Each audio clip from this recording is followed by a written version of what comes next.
పరిశుద్ధ తండ్రి, ప్రేమ కలిగిన దేవుడా, కృప కలిగిన మా నాయన, మీ ఘనమైన నామానికి స్తోత్రాలు. ఇప్పటి వరకు మీ బిడ్డలు మిమ్మల్ని పాటలతో ఘనపరిచారు, సాక్ష్యాలు చెప్పారు. నాయన చెప్పిన సాక్ష్యాలను బట్టి దేవా మీకు స్తోత్రం. దీవించి ఆశీర్వదించండి ప్రభువా, మీకు వందనాలు. కొద్ది నిమిషాలు లేఖన భాగాన్ని ధ్యానం చేయబోతా ఉండగా మా ధ్యాన భాగములో మీరుండి మమ్మల్ని బలపరిచి నడిపించండి. మీరు మాట్లాడండి, మీ మాటల చేత మమ్మల్ని తృప్తిపరచండి, మహిమ పొందమని యేసు నామములో ప్రార్థిస్తున్నాము తండ్రి. దేవునికి స్తోత్రం. ప్రియులారా, మంచిది. సందర్భంలో మీతో నేను గత వారం మాట్లాడిన ఆ మిగిలిపోయిన భాగాన్ని మనము ధ్యానం చేద్దాం. ప్రకటన గ్రంథము 2వ అధ్యాయం. అందరూ తెరచి చూడండి, నేను చదువుతాను. నేను చదివే మాట మీరు వినాలి. నేను చదువుతున్నప్పుడు మీరు దాన్ని జాగ్రత్తగా వింటే మీకు అవగాహన అవుతుంది. నేను ఒకే ఒక మాట ఇందులో ఎక్కువసేపు చెప్పను, జాగ్రత్తగా మీరు గమనించాలి. మీరు చూడండి, 12వ వచనము నుండి కొన్ని వచనాలు చదువుతాను. పెర్గములో ఉన్న సంఘపు దూతకు ఇలాగు రాయము, వాడి అయిన 2 అంచులు గల ఖడ్గము గలవాడు చెప్పు సంగతులేమనగా, సాతాను సింహాసనమున్న స్థలములో నీవు కాపురం ఉన్నావని నేను ఎరుగుదును. మరియు సాతాను కాపురమున్న స్థలములో నా యందు విశ్వాసివై ఉండి నన్ను గూర్చి సాక్షి అయిన అంతిపా వాడు మీ మధ్యన చంపబడిన దినములలో నీవు నా నామము గట్టిగా చేపట్టి నా యందు విశ్వాసమును విసర్జించలేదని నేను ఎరుగుదును. అయినను నేను నీ మీద కొన్ని తప్పిదములు మోపవలసి ఉన్నది. అవేమనగా, విగ్రహములకు బలి ఇచ్చిన వాటిని తిన్నట్లును, జారత్వము చేయనట్లును, ఇశ్రాయేలీయులకు ఉరియొడ్డమని బాలాకునకు నేర్పిన బిలాము బోధన అనుసరించువారు నీలో ఉన్నారు. అటువలనే నికాలోయతల బోధన అనుసరించు వారును నీలో ఉన్నారు. కావున మారు మనసు పొందుము, లేని ఎడల నేను నీ యొద్దకు త్వరగా వచ్చి నా నోట నుండి వచ్చు ఖడ్గము చేత వీరితో యుద్ధము చేసేది. సంఘములతో ఆత్మ చెప్పుచున్న మాట చెవిగలవాడు వినుగాక. జయించువానికి మరుగయున్న మన్నాను భుజింపనిత్తును, మరియు అతనికి తెల్ల రాతినిత్తును. ఆ రాతి మీద చెక్కబడిన ఒక పేరుండును, క్రొత్త పేరుండును. పొందిన వానికే గాని అది మరి ఎవనికి తెలియదు. ఈ మాటను జాగ్రత్తగా మనం ధ్యానం చేద్దాం. ప్రభునందు ప్రియ దేవుని పిల్లలారా, ఈ మాటలను మనం జ్ఞానం జాగ్రత్తగా మనము పరిశీలన చేసుకుందాం. దేవుని మాటలు మన జీవితాలను బలపరుస్తాయి, మన జీవితాలను ఆదరిస్తాయి, మన జీవితాలకు మేలును సమకూరుస్తాయి. Praise the Lord. హల్లెలూయా. చెప్పండి అందరూ, హల్లెలూయా.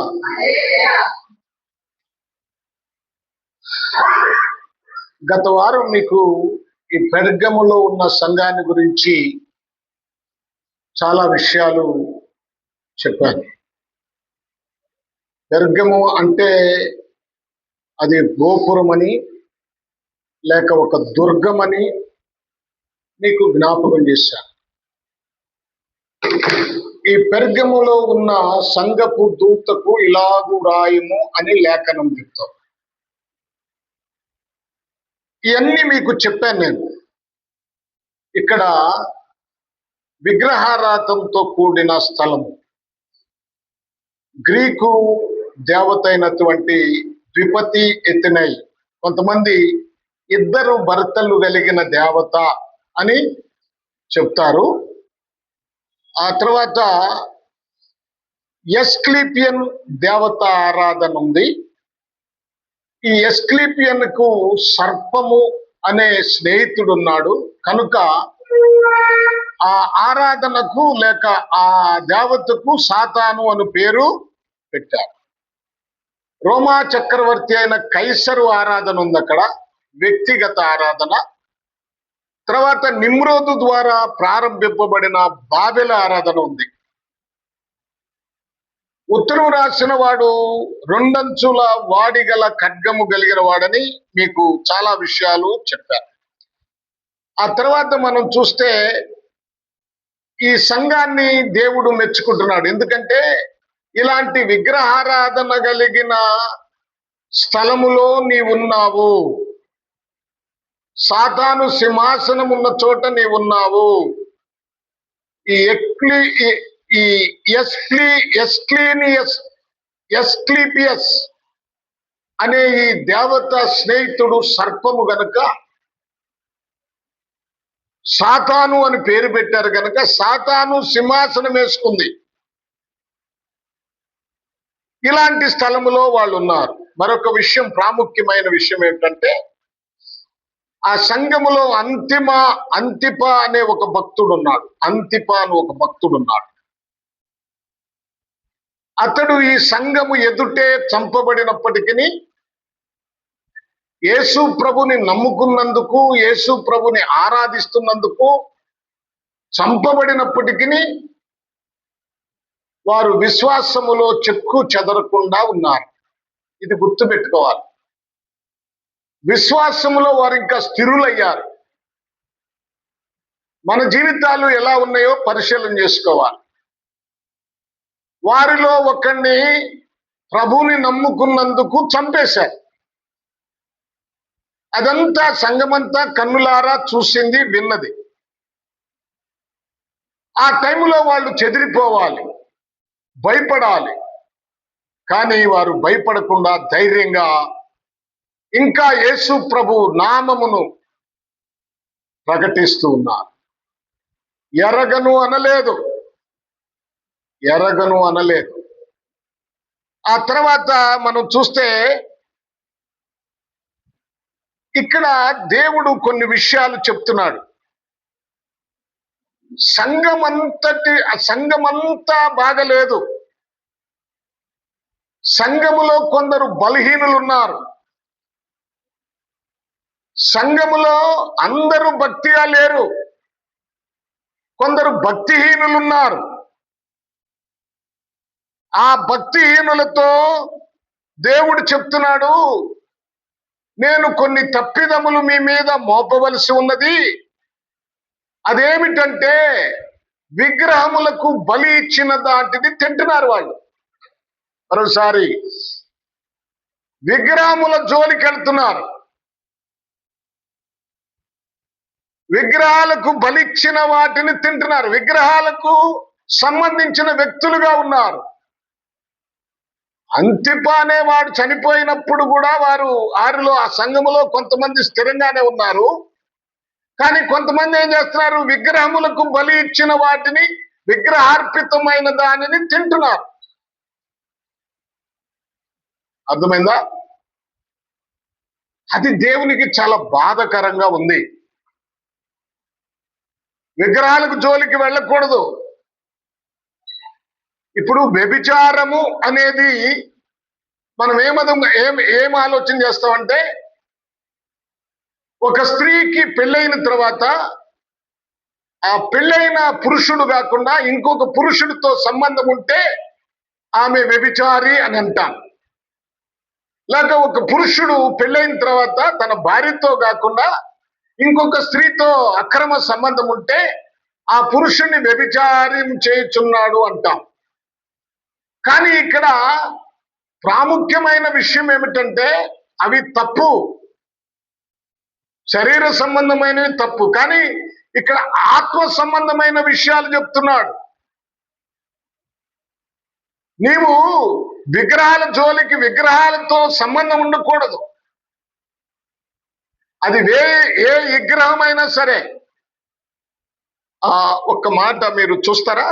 నేను ఒక్క మాట చెప్తాను, మీరు చూడండి. బైబిల్లో ఇర్మియా గ్రంథం అనుకుంటాను, 3వ అధ్యాయం 9వ వచనం చూడండి. 3వ అధ్యాయం 9వ వచనం. ఇర్మియా గ్రంథము 3:9 చదవండి. చూడండి, రాళ్లతోనూ మొద్దులతోనూ వ్యభిచారము చేసెను. నిర్భయముగా వ్యభిచారము చేసి దేశమును అపవిత్రపరచను. ఇక్కడ చూడండి, ఇక్కడ మాట, ఆ మాట చూడండి. రాళ్లతోనూ మొద్దులతోనూ వ్యభిచారము చేశారు. ఇజ్రాయెల్ జనాంగాన్ని గురించి దేవుడు మాట్లాడుతున్నాడు. వాళ్ళు దేంతో వ్యభిచారం చేశారంట? రాళ్లతో చేశారట. వాళ్ళు దేంతో వ్యభిచారం చేశారు? మొద్దులతో వ్యభిచారం చేశాడు. అంటే రాళ్ళంటే ఏంటి? రాళ్లతో వ్యభిచారం, రాళ్లతో చెక్కబడిన విగ్రహములకు పూజించారు. నేను ఎప్పుడు చెప్తా ఉంటాను, ఏ విగ్రహమైనా, అది యేసు ప్రభు విగ్రహమైనా, లేక మరియమ్మ విగ్రహమైనా, లేకపోతే ఇంకా ఏ విగ్రహమైనా, అది అన్య దేవతల విగ్రహమైనా, రాళ్లకు, ఆ విగ్రహాలకు మనం పూజ చేయకూడదు, మొక్కకూడదు. ఇప్పుడు మా పక్కన రాత్రి ఒక ప్రార్థన పడుతుంది. ఏంటంటే, అచ్చిష్ట మరియమ్మ సర్వేశ్వరుని యొక్క మాత, పాపాత్ములయుండు మా కొరకు ఎప్పుడును ఇప్పుడును ఎల్లప్పుడును, ఎల్లప్పుడుందో లేదో, మా కొరకు నీవు ప్రార్థన చేయమని అడుగుతున్నారు. అదేంటి, చచ్చిపోయిన ఆమెను ప్రార్థన చేయమని అడగటం ఏంటి? ఆమె ఒక మానవ మాత్రం, నీలాంటిది నాలాంటిది. అయితే దేవుడు యేసు ప్రభు వారు జన్మించటానికి వాడుకోబడిన ఒక స్త్రీ. ఆమెను ప్రార్థన చేయటం ఏంటి? ఆమెను ప్రార్థన చేయమని అడగటం ఏంటి? ఆ విగ్రహాన్ని ముందుంచి ఆ దండం పెట్టి పూజ చేయటం ఏంటి? అదే వ్యభిచారం. మొద్దులతో చెట్లకి, లేకపోతే చెక్క, మొద్దంటే చెక్క. పెర్గము సంఘములో ఇలాంటి వాళ్ళు ఉన్నారు. వాళ్ళ గురించి దేవుడు మాట్లాడుతున్నాడు. మీరు ఇలాగూ మ్రొక్కి, ఇలాగూ వాటిని ముద్దు పెట్టుకొని, వాటిని కౌగిలించుకొని, వాటిని ఆస్వాదిస్తూ మీరు ప్రార్థన చేస్తున్నారు కదా, అదే వ్యభిచారం. అంటే వ్యభిచారం అంటే తన సొంత పురుషుణ్ణి వదిలిపెట్టి వేరొక పురుషునితో సంబంధం కలిగి ఉండటం వ్యభిచారం అయితే, ఆత్మీయతలో దేవుణ్ణి వదిలిపెట్టి ఆత్మ సంబంధమైన దేవుణ్ణి ఆరాధించడం వదిలిపెట్టి విగ్రహాలను, మొద్దులను ఆరాధిస్తే అది వ్యభిచారం. సొంత పురుషుడైన యేసును వదిలిపెట్టి, ఏమండి, వాక్యాన్ని వదిలిపెట్టి, అర్థమైందా మీకు? అర్థమైందా? పెర్గములో అలాంటి వాళ్ళు ఉన్నారు. వ్యభిచారము, విగ్రహాలకు బలిచ్చిన దాన్ని తింటున్నారు. ఆ తర్వాత వాళ్ళు ఎలాంటి వాళ్ళంట? వ్యభిచారం.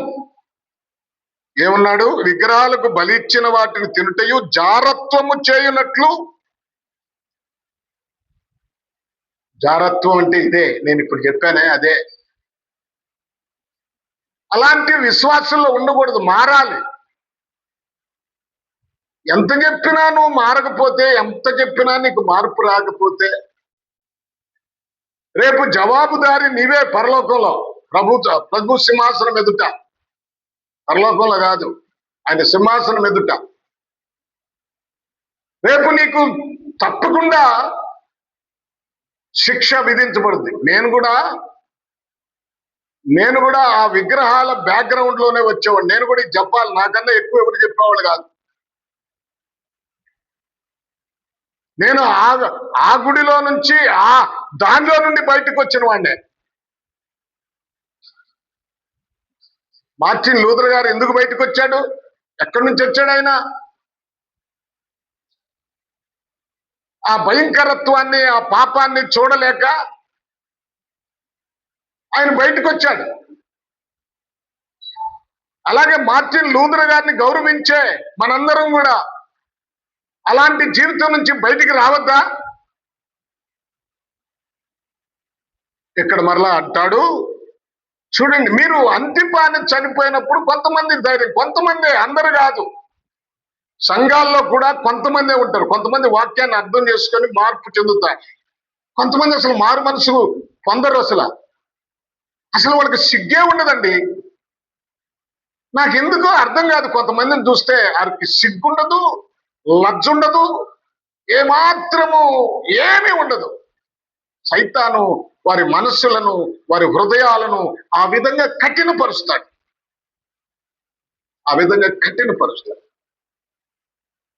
కొందరే ఉన్నారంట, అందరు కాదు. సంఘం అంతటి గురించి చెప్పట్లా. కొందరు భక్తిగా ఉన్నారు, విశ్వాసంలో ఉన్నారు, విగ్రహాలకు జోలికి వెళ్ళట్లేదు, వారు నమ్మకంగా యథార్థంగా జీవిస్తున్నారు. ఆ తర్వాత చూడండి, 14 వచనం, అయినను నీ మీద కొన్ని తప్పిదములు మోపవలసి, అదేమనగా విగ్రహములకు బలిచ్చినది వాటిని తిననట్లును జారత్వము చేయనట్లును అని అనుకున్న తర్వాత 16వ వచనం, కావున మారు మనసు పొందుము. దేని విషయంలో మారు మనసు పొందాలి? మీరందరూ మారు మనసు పొందారు కదా, మీరందరూ బాప్తిసం పొందారు కదా, మరలా మారు మనసు పొందమంటున్నాడేంటి?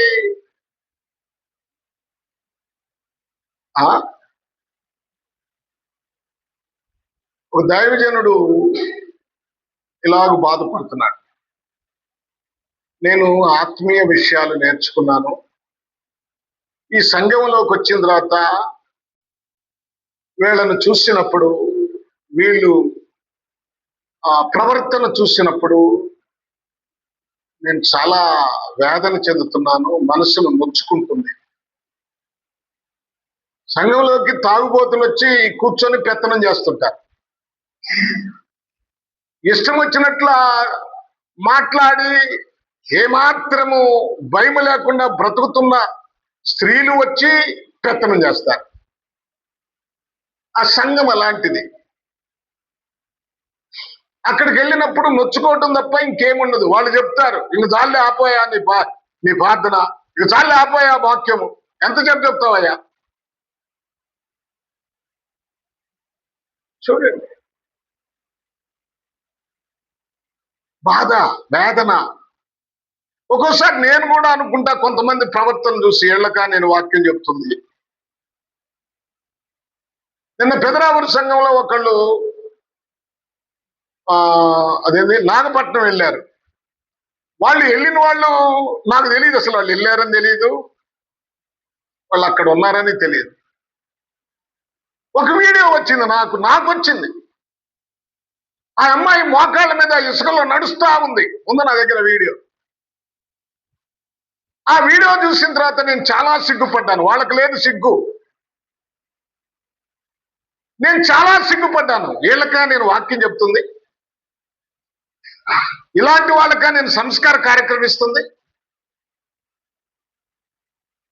అంటే ఈ లోక సంబంధమైన జీవితమే చాలా ప్రాముఖ్యమైనదిగా, ఎందుకంటే అది ఈ మోకాళ్ళ మీద నడిస్తే పాపాలు పోతాయని వాళ్ళ ఉద్దేశం. ఇంక నువ్వు మారు మనసు పొందనవసరం లేదు, నువ్వు ప్రత్యేకంగా బ్రతకనవసరం లేదు, అది చేస్తే చాలు, గంగలో మునిగితే పాపాలు పోతాయని ఆ హైందవులు అనుకున్నట్టుగా అక్కడ కూడా వెళ్ళి మోకాళ్ళ మీద నడిస్తే పాపాలు పోతాయని, మాకున్న ఆ సమస్తము తొలగిపోయి మేము పరిశుద్ధులం అవుతామని వాళ్ళ ఉద్దేశం.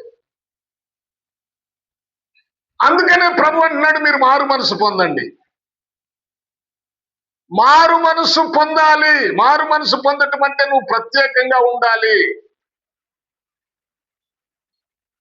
మీరు మార్చుకోవాలి. మీకు దేవుడు మరీ మరీ మాట్లాడుతున్నాడు, ఎందుకంటే నీలో ఉన్న లోపాలు దిద్దుకోవటానికి ఆయన కావాలని మాట్లాడుతున్నాడు. ప్రభువే మాట్లాడుతున్నాడు. చూడండి, ఇక్కడ ఏమంటున్నాడు, కావున మారు మనసు పొందుము, లేని ఎడల నేను మీ యొద్దకు త్వరగా వచ్చి నా నోటి నుండి వచ్చు ఖడ్గము చేత వీరితో యుద్ధము చేసేదను. దేవుడు యుద్ధం చేస్తాడు. ఆయన యుద్ధం చేస్తే గెలవగలిగిన వాడు ఎవడు? ఏమండి, ఆయన యుద్ధం చేస్తే గెలిచే వాళ్ళు ఎవరన్నారా? ఎవరన్నా ఉన్నారా? చూడండి, ఎవరు లేరు. అందరూ హెచ్చరిక. ఇది ఈ 16వ అధ్యాయంలో హెచ్చరిక. ఏమన్నాడు ఇక్కడ చూడండి. తర్వాత 17వ వచనం.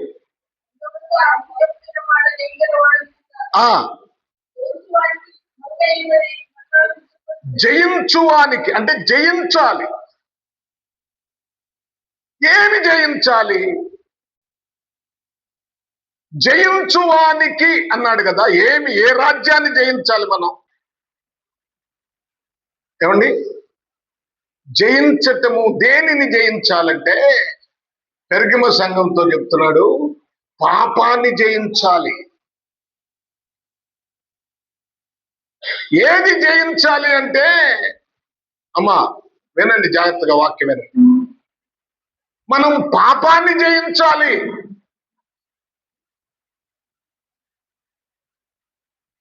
పాపము బహు భయంకరమైనది.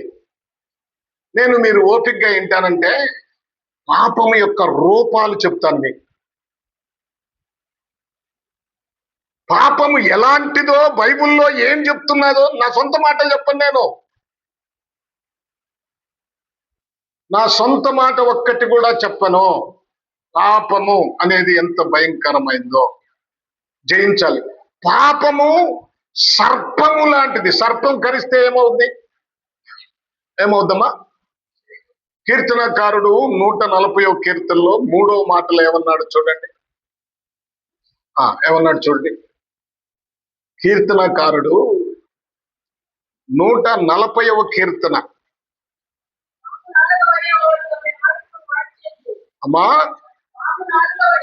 పాము నాలుక వలె వారు తమ నాలుకను వాడి చేయుదురు. వారి పెదవుల క్రింద ఏముందంట? సర్ప విషం ఉన్నది. అంటే పాపం ఎలాంటిదంట? పాము. సర్ప సంతానమా, రాబోవు ఉగ్రతను తప్పించుకోవటానికి మీకు బుద్ధి చెప్పిన వాడెవడు? యోహాను దగ్గరకు వచ్చిన వారి గురించి. సర్ప సంతానమా, రాబోవు ఉగ్రతను తప్పించుకోవటం అంటే బాప్తిసం పొందటమా? రాబోవు ఉగ్రతను తప్పించుకోవాలంటే ప్రార్థన చేయటమా? రాబోవు ఉగ్రతను తప్పించుకోవాలంటే కానుకలు ఇవ్వటమా? రాబోవు ఉగ్రతను తప్పించుకోవాలంటే ఆరాధన చేయటమా? పాటలు పాడటమా? సర్ప సంతానమా? నీకెవడు ఈ మాట చెప్పింది? బుద్ధి చెప్పిన వాడెవడు? మీకు సరిగ్గా చెప్పాడా బుద్ధి? మీరు సరిగ్గా విన్నారా దేవుని వాక్యం? రాబోవు ఉగ్రతను తప్పించుకోవాలంటే మీరు మార్పు చెందాలి. మార్పు చెందకుండా నువ్వు పాడినా, నువ్వు ఆరాధన చేసినా, నువ్వు ప్రార్థన చేసినా, ఏది చేసినా అది దేవునికి అసహ్యం కదా. చూడండి, పాపము సర్పం అంట. పాపము అడవి గాడిద. ఆ పాపము అడవి గాడిదలాగా మారుస్తుందట. చూడండి ఒక మాట బైబిల్లో. ఏబు గ్రంథం 11వ అధ్యాయం 12వ వచనం. ఏబు గ్రంథం 11వ అధ్యాయము 12వ వచనం. అమ్మా, అయితే అడవి గాడిద పిల్ల బుద్ధిహీనుడు వివేకి కాడు.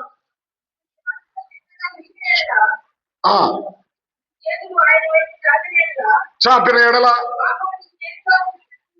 పాపము నీ చేతిలో ఉండుట చూసి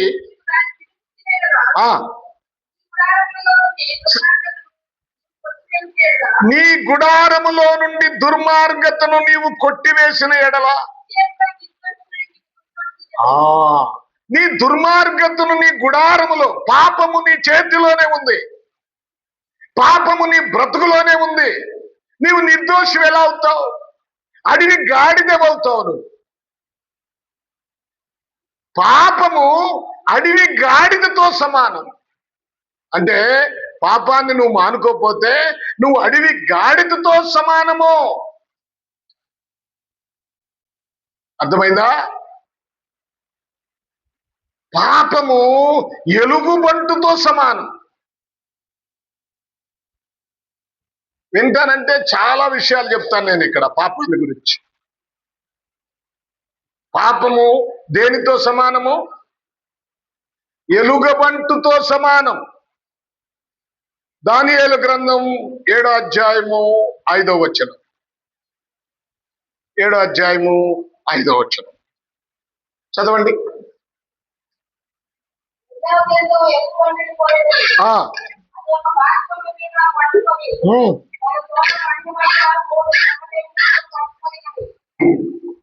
ఎముకలను పట్టుకొని ఉందంట ఎలుగుబంటు.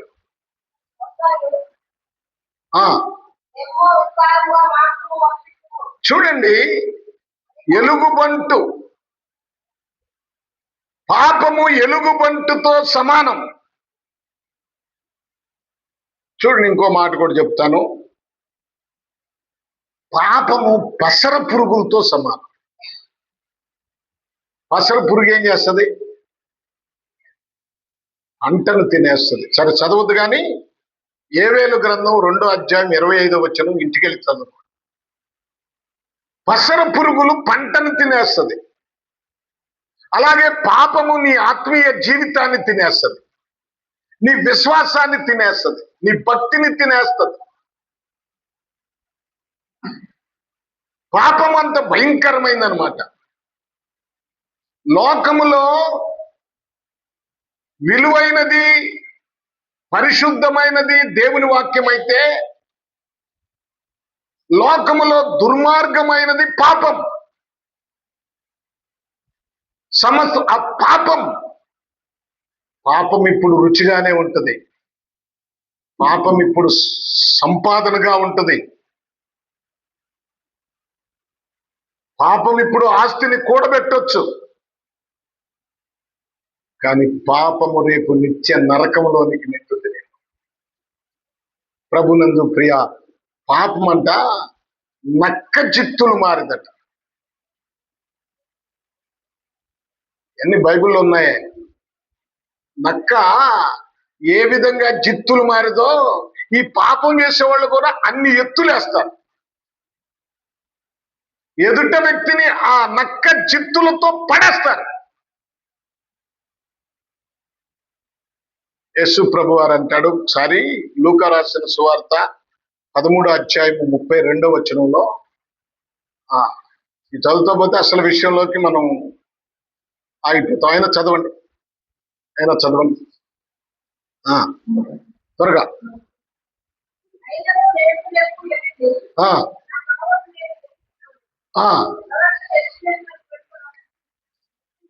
అమ్మ 13వ అధ్యాయమేనా?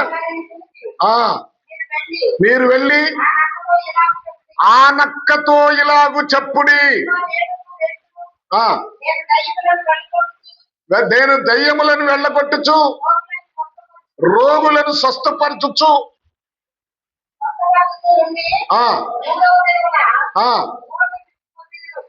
మూడవ దినమున పూర్ణ సిద్ధి పొందేదురు. ఆ నక్కెవడు?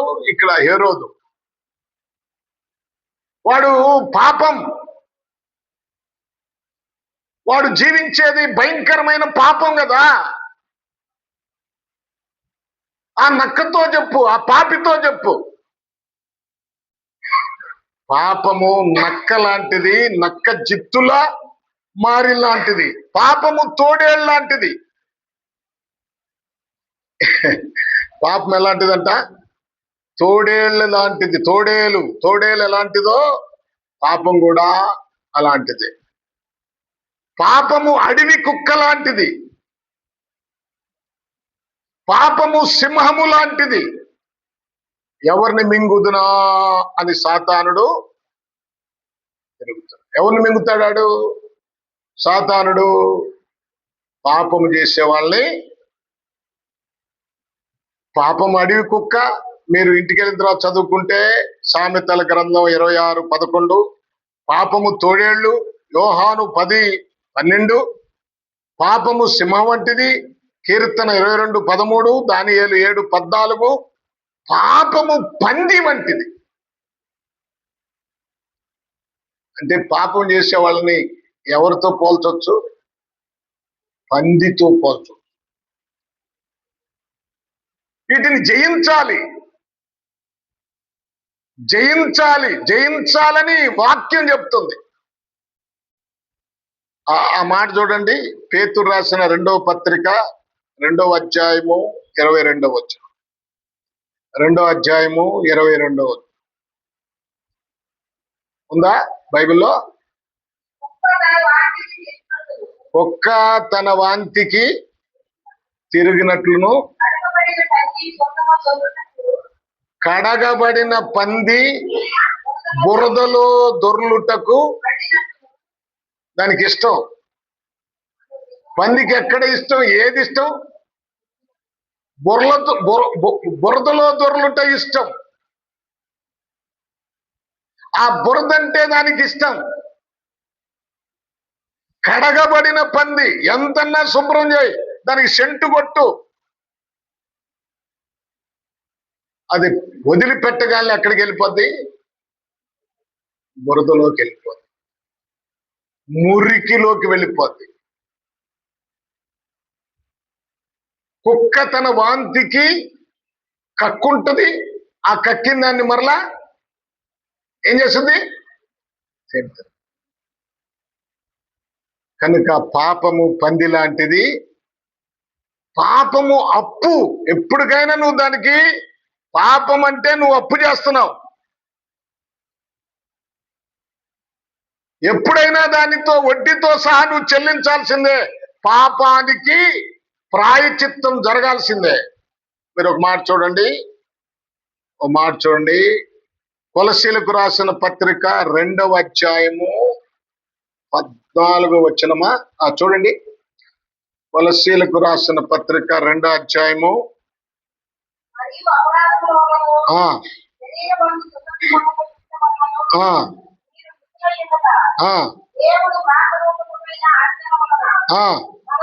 చూడండి, దేవుడు వ్రాత రూపకమైన ఆజ్ఞల వల్ల మన మీద ఉన్న రుణము గాను మనకు విరోధముగాను నుండిన పత్రము మేకులతో సిలువకు కొట్టి దాని మీద చేవ్రాత తుడిచి మనకు అడ్డము లేకుండా దాన్ని ఎత్తివేసి మన అపరాధములన్నిటినీ క్షమించి ఆయనతో కూడా మిమ్మల్ని జీవింపజేసెను.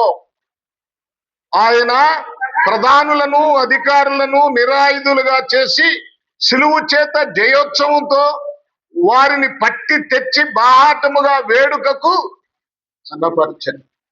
రుణం అప్పది మన ప్రభు తీర్చాడు. తీర్చిన తర్వాత కూడా మరలా నువ్వు అప్పు చేస్తే, మరలా పాపం చేస్తే, నువ్వు మారు మనసు పొందానని ఇవన్నీ చెప్పి మరలా పాపంలో బ్రతికితే, కనుక పాపము అనేది అవమానం తెస్తుంది. పాపం అనేది భ్రమ. పాపము హృదయాన్ని కఠినపరుస్తుంది. నువ్వు ఎన్నన్నా చెప్పు, మానుకోలేరు. కొంతమంది పాపాన్ని మానుకోలేరు. నువ్వు ఎంతన్నా చెప్పు, ఎంత వాక్యం అన్నా చెప్పు, దాన్ని వదిలి బయటికి లేరు. అంత ఆకర్షణీయం. పాపము కఠినపరుస్తుంది. హృదయాన్ని కఠినపరిచేది ఏంటంటే పాపమే. అవసరమైతే తల్లిదండ్రులు వదిలిపెడతారు, అవసరమైతే బంధువులను వదిలిపెడతారు, అవసరమైతే దేన్నైనా వదిలిపెడతారు ఆ పాపం కోసం. హృదయం కఠినమైపోయింది. అప్పుడప్పుడు మనం కొందరిని చూస్తుంటాం. ఇదివరకు టీవీలో వచ్చాయి, బతుకు బండా జట్కా బండి ఏదో ఉండేది, బతుకు జట్కా బండి. అందులో వాళ్ళు విచారణ చేస్తుంటే కొన్ని విషయాలు భలే విచిత్రంగా ఉండేది. చాలా ఆ కఠినమైన కొడుకును వదిలేస్తుంది, తల్లిదండ్రులు వదిలేస్తుంది, భర్తను వదిలేస్తుంది, నాకు ఆడే కావాలంటది. ఎంత కఠినమైపోద్ది. అరే పిల్లలే కదా, వయసుకు వచ్చిన పిల్లలు ఉన్నారు, ఆ బిడ్డలు లేక నాకు అవసరం లేదు, వాళ్ళు నాకు వాడే కావాలి అంటే కఠిన పరచబడుతుంది. అన్ని తాగిపోతాడు, ఎంతన్నా చెప్పాడు, తాగుతానే ఉంటాడు. ఇంటికి వచ్చి రేపు చెప్తాడు, రేపు నుంచి నేను తాగలే అంటాడు, మళ్ళా రేపు తాగి వస్తానే ఉంటాడు. అబద్ధాలు ఆడేవాళ్ళు సునాయాసంగా, అది బయటికి ఏమి కనపడదు కనుక వాళ్ళు మరీ ఘోరం. దొంగతనం చేసేవాళ్ళు మరీ ఘోరం. అందుకనే దేవునికి స్తోత్రం, హల్లెలూయా. కనుక పాపం అనేది హృదయాన్ని కఠినపరుస్తుంది. పాపము దేవుని కోపానికి గురి చేయబడుతుంది. దేవుని కోపం, హెబ్రీలు, ఈ మాట చదవండి, హెబ్రీలకు రాసిన పత్రిక 3వ అధ్యాయము 17వ వచనం. 3వ అధ్యాయము 17వ వచనం చదువుతారా?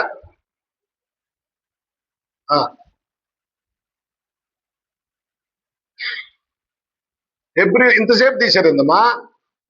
హెబ్రీలకు రాసిన పత్రిక 3వ అధ్యాయము, ఎవరి మీద 40 ఏండ్లు ఆయన కోపగించెను. ఎవరి మీద దేవుని కోపం? పాపము చేసిన వారి మీదనే కదా. వారి శవములు అరణ్యములో రాలిపోయెను. వారి శవములు అరణ్యములో రాలిపోయెను.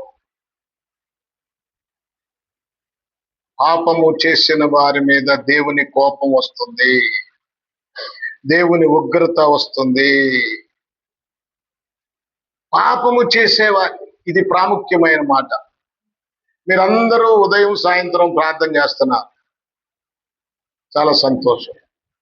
ప్రార్థన చేసే పాపము, ప్రార్థన చేసేవారి ప్రార్థన దేవుని దగ్గరకు చేరదు. చూడండి, ఆ మాట చేస్తారా? యెషయా గ్రంథం 59:1-7. యెషయా గ్రంథము 59:1-7.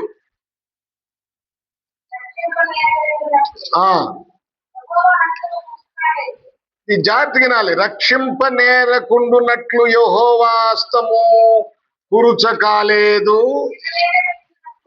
ఎర్రేరకుండునట్లు ఆయన చెవులు మందము కాలేదు. మీ దోషములు మీకును మీ దేవునికి అడ్డముగా వచ్చెను, మీ పాపములు ఆయన ముఖమును మీకు మరుగు చేసెను. గనుక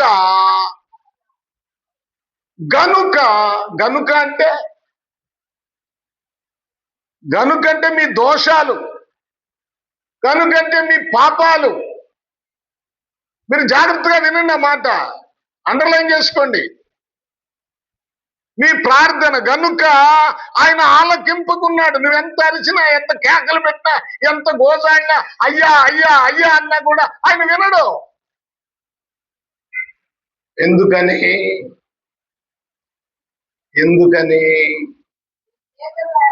పాపము అడ్డుగా వస్తుంది, దోషాలు అడ్డుగా వచ్చినాయి, ఆయన ముఖాన్ని మరుగు చేసినాయి. ప్రభునందు ప్రియ దేవుని పిల్లలారా, ఆయన చెవులు మందం కాదు, ఆయన విననేరక ఉండేవాడు కాదు. కానీ ఎందుకు వినట్లేదు, ఎందుకు సమాధానం రావట్లేదు అంటే, మీకు ఆయనకి పాపాలు, దోషాలు అడ్డంగా ఉన్నాయి. పాపం చేసేవాళ్ళు ప్రార్థన చేసినా ఆయన వినడు. పాపమన్నా మానుకోవాలి, ప్రార్థనన్నా మానుకోవాలి. నేను పాపాన్ని మానుకోను, ప్రార్థనను మానుకోనంటే ఆయన నోటి నుండి వచ్చు ఉమ్ము రేపు ముఖం మీద వేస్తాడు. కనుక కనుక చూడండి, పాపము వలన దేవునికి దూరం అవుతాం. పాపము దాస్యం తెస్తుంది. పాపము ఆర్థిక నష్టాలు కలుగు చేస్తాయి. ఇవన్నీ చెప్పాలంటే చాలా ఉంది. పాపము కుటుంబాన్ని నష్టపరుస్తుంది. నాకొక కుర్రాడు తెలుసు, చాలా బాగా చదువుకున్నాడు, బాగా చదువుకునేవాడు, అన్నిట్లో ఫస్టే. ఇంజనీరింగ్ పూర్తి చేసుకున్నాడు, జాబ్కి అప్లై చేసుకుంటున్నాడు. అతనికి జాబ్ కూడా వచ్చింది అనుకుంటా, వచ్చిందో చేరాలో అన్నారు ఆ రోజు. ఒకరోజు ఆయన కుర్రాడు హైదరాబాద్ నుంచి వచ్చాడంట. వచ్చినప్పుడు ఆయనకి ఆ కుర్రాడికి అంతకు ముందే ఒక వదంతు ఉంది, కానీ మా అమ్మ అలాంటిదా అనే ఒక కాన్ఫిడెన్స్ అతనిలో ఉంది. ఆయన వచ్చినప్పుడు, ఆ కుర్రాడు వచ్చినప్పుడు తలుపు అంటే వచ్చినప్పుడు లోపలికి వచ్చాడు. లోపలికి వచ్చినప్పుడు అతడు చూడకూడని దృశ్యం చూశాడు. వాళ్ళ అమ్మగారు ఇంకొక పరాయి పురుషుడు, వాళ్ళ నాన్నతో కాకుండా వేరొకరితో ఉండటం చూశాడు. చూసినప్పుడు అతని గుండెలు పెగిలిపోయి అతడు దూరంగా వెళ్ళిపోయి రైలు కింద తలపెట్టి చనిపోయాడు. కుటుంబాన్ని ఎంత నష్టపరిచిందో చూడండి. పాపం, తన తల్లి వేరొక పురుషునితో అక్రమ సంబంధంతో బ్రతుకుతున్నప్పుడు ఆ కొడుకు చూసి తట్టుకోలేకపోయాడు.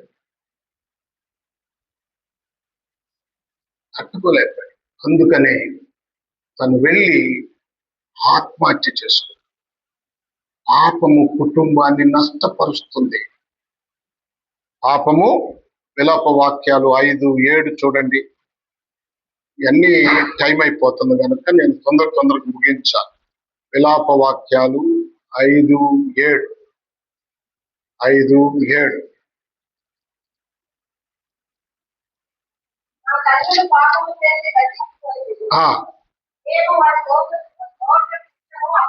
అనుభవించుచున్నాం, దాసులు మాకు ప్రభులైరి. చూడండి, ఇక్కడ మేము, ఇక్కడ ఏమంటే మా తండ్రులు, మా తల్లులు, తండ్రి అన్నాక తల్లి కూడా పెట్టుకోండి. మా తండ్రులు, మా తల్లులు పాపము చేసి గతించిపోయిరి. వాళ్ళు చచ్చిపోయారు. తర్వాత ఏమన్నాడు? మేము వారి దోష శిక్షను అనుభవించుచున్నాం. మేము ఇప్పుడు ఆ దోష శిక్ష మా మీదకి వచ్చింది, మేము దానిని అనుభవిస్తున్నాం.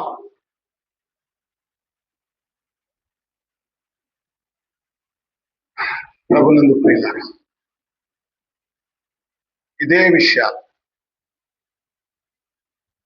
నేను గత 3 రోజులు బయటికి వెళ్ళాను. బయటికి వెళ్ళినప్పుడు ఆ సంఘంలో ఏ విషయాలు చెప్పాను, వాళ్ళలో చాలా మందిలో పశ్చాత్తాపం వచ్చింది.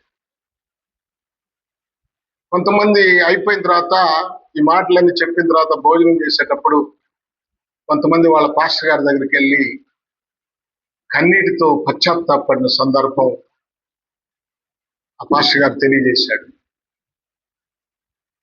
లోపాలు దిద్దుకున్నారు, వాళ్ళు వ్యతిరేకించలేదు,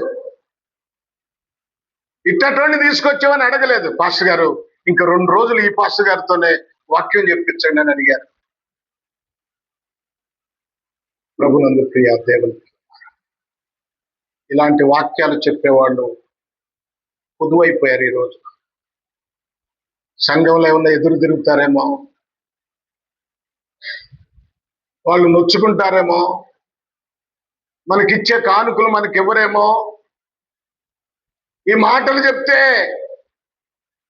సంఘానికి నష్టం కలుగుద్దేమో అని ఆలోచించే సేవకులు ఉన్నారు పాస్టర్ గారు ఈ రోజున. మీరేంది పాస్టర్ గారు ఇంత ధైర్యంగా చెప్తున్నారు? ఎస్, నా గురువు నేర్పిన పాఠం ఇది. నిజంగా నేను నాకు గురువుగా ఉన్న ఆయన నా అదృష్టపు కొద్ది దొరికాడు. ఆయన పుస్సులూరి దానియేలు గారని,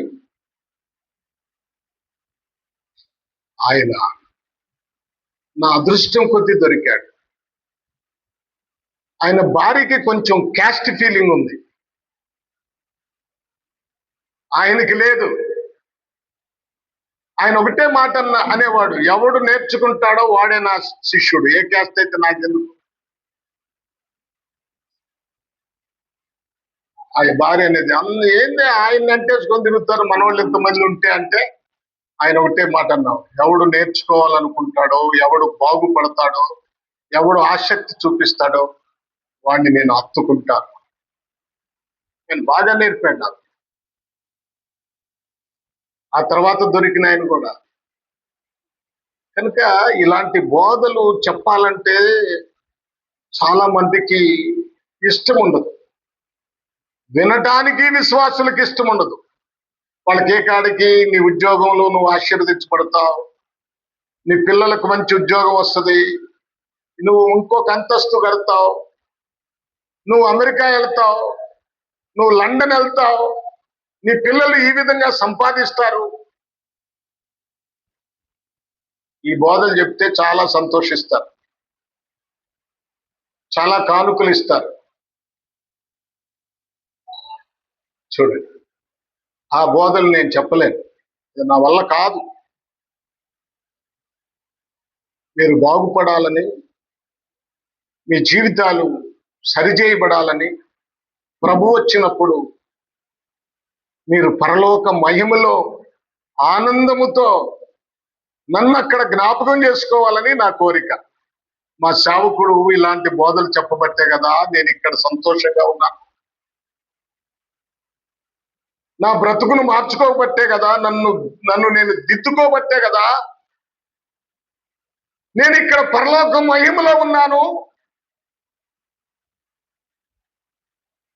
అని మిమ్మల్ని మీరు తెలుసుకోవాలని, సరి చేసుకోవాలి.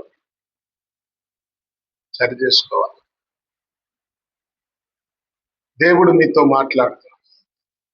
ఒక పద్యం ఉందనుకో, గంగికోవు పాలు గరిటెడైనను చాలు. తర్వాత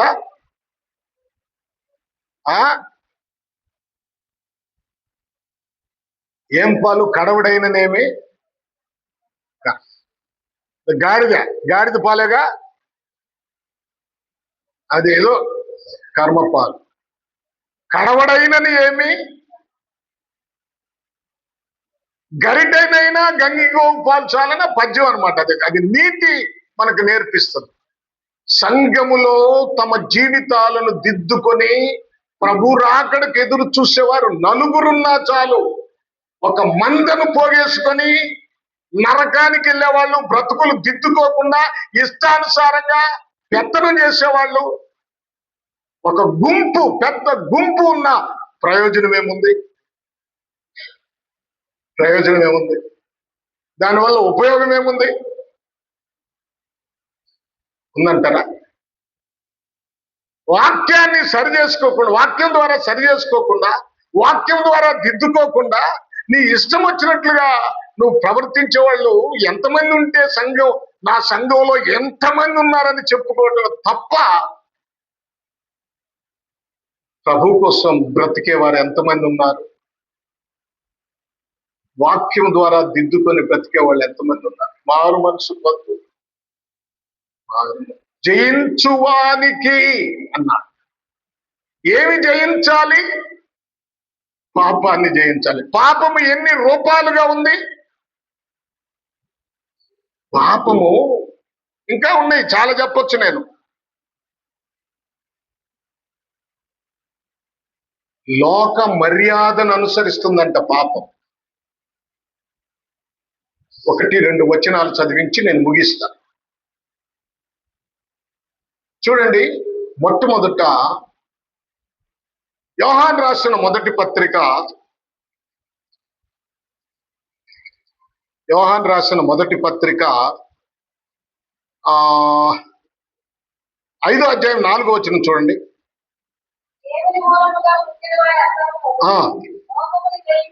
లోకమును జయించెదరు. Yes, correct.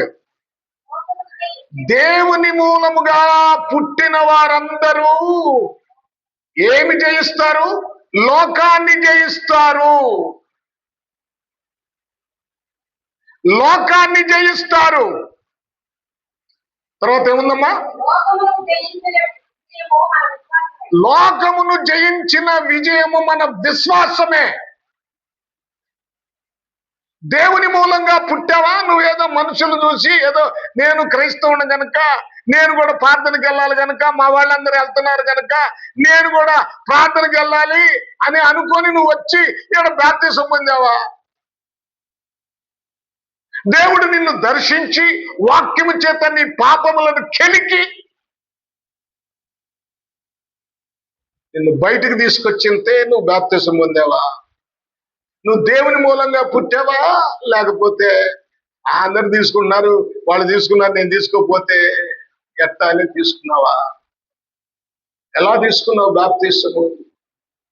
ఎందుకు తీసుకున్నావు బాప్తిసము? ఆలోచించండి.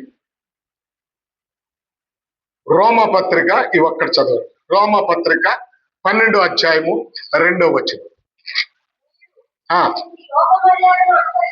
అమ్మా, మీరు అనుసరించేది ఏ మర్యాదను అనుసరిస్తున్నారు?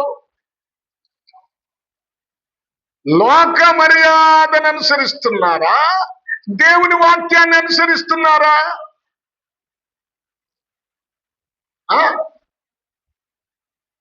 మీ విశ్వాసాన్ని ఎప్పుడు చూడాలంటే పెళ్లిలో చూడాలి,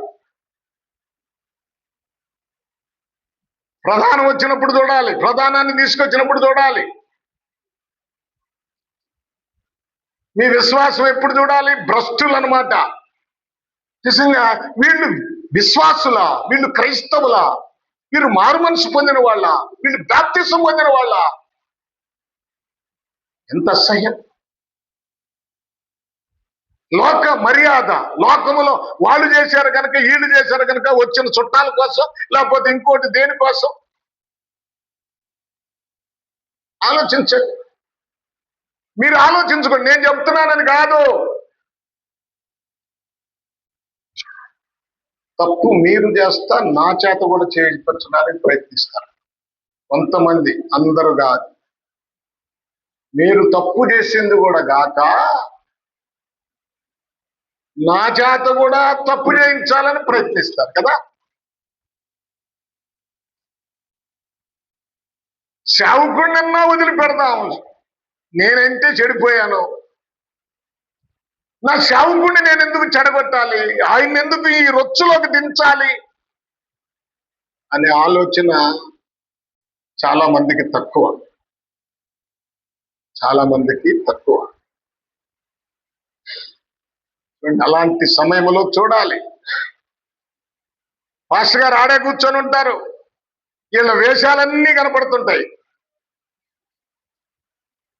అరే, దైవజనుడు ఉన్నాడు, వాక్యం చెప్పేవాడు, మన కోసం ప్రార్థన చేసేవాడు, మన బ్రతుకులు మారాలని కోరుకునేవాడు, మన కోసం ప్రయాసపడుతున్నవాడు మన ఎదుటే ఉన్నాడు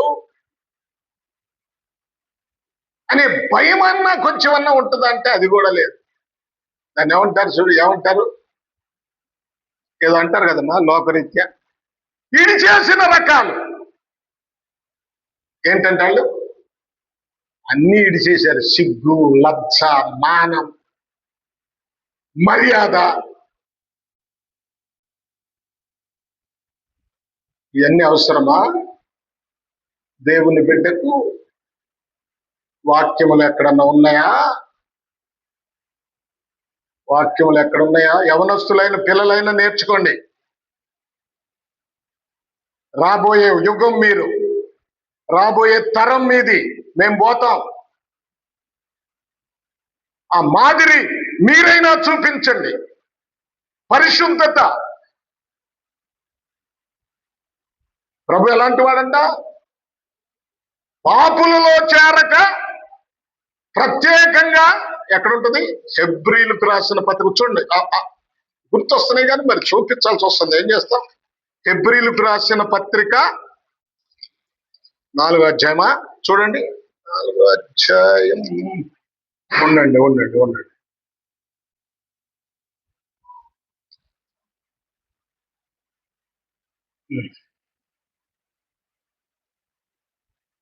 చూడండి, పాపులలో చేరక ప్రత్యేకముగా ఉన్నవాడు.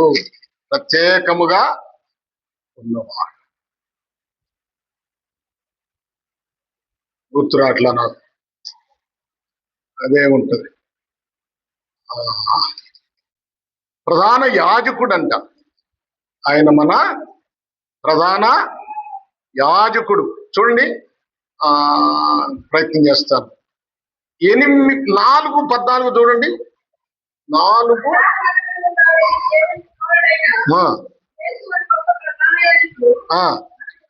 ఉన్నాడు అమ్మా. 7:26 చూడు. 7 అదే ఎక్కడుందో మాట? నేను రోమియోలకు రాసిన పత్రిక చూస్తున్నాను, ఎక్కడ దొరుకుద్ది నాకు? హెబ్రీలకు రాసిన పత్రిక 7. చదవమ్మ ఇప్పుడు చూడు. ఆయన ఎవరంట? పవిత్రుడును, నిర్దోషియు, నిష్కల్ముషుడును, పాపులలో చేరక ప్రత్యేకముగా ఉన్నవాడును, ఆకాశ మండలము కంటే హెచ్చైన వాడైనను ఇట్టి ప్రధాన యాజకుడు మనకు సరిపోయిన వాడు. ఆయన ఏమిటంట? పవిత్రుడును, నిర్దోషియు, నిష్కల్ముషుడును, పాపుల్లో చేరక ప్రత్యేకంగా ఉన్నవాడు. ప్రభునందు ప్రియులారా, ఇలాంటి దేవునికి మనం సరిపోవాలి కదా. ఇలాంటి దేవుణ్ణి మనం సంతోషపరచాలి కదా. సంఘము ఆయన భార్యగా సిద్ధపడాలంటే యేసు ప్రభు వారు ప్రధాన యాజకుడు. ఈయన ఎలాంటి వాడు రాశాడు అక్కడ? పవిత్రుడు, నిర్దోష్యుడు, నిష్కలుషుడు, పాపుల్లో చేరలేదు, ప్రత్యేకంగా ఉన్నవాడు. నీవు కూడా పాపులలో చేరక ప్రత్యేకంగా ఉండాలని కదా. లోక మర్యాదను అనుసరించమని ఎవరు చెప్పారు నీకు? ఈ లోక మర్యాదను అనుసరించక ఏమనుంది అక్కడ? తీసేశారు అది. రోమా పత్రిక 12వ అధ్యాయం 2వ వచనంలో ఈ లోక ఏమా చదువు. అనుసరింపక ఏంటంటే ఉత్తమమును అనుకూలమును ఏది అనుసరించకూడదు? ఈ లోక మర్యాదను అనుసరించక ఉత్తమమైనది ఏమిటో, దేవునికి అనుకూలమైనది ఏమిటో, సంపూర్ణమైనది ఏంటో, దేవుని చిత్తం ఏమిటో పరీక్షించాలి కదా నీవు. ఏం మారాలి? అని రూపం మారితే చాలదా? కొత్త చీర కట్టుకుంటే చాలదా? ఖరీదైన చీర కట్టుకుంటే చాలదా? ఒంటి నిండా బంగారం వేసుకుంటే చాలదా? అది కాదు మారాల్సింది. మనస్సు మారాలి. మనస్సు మారి నూతన మగుట వలన మీరు రూపాంతరము పొందుడి.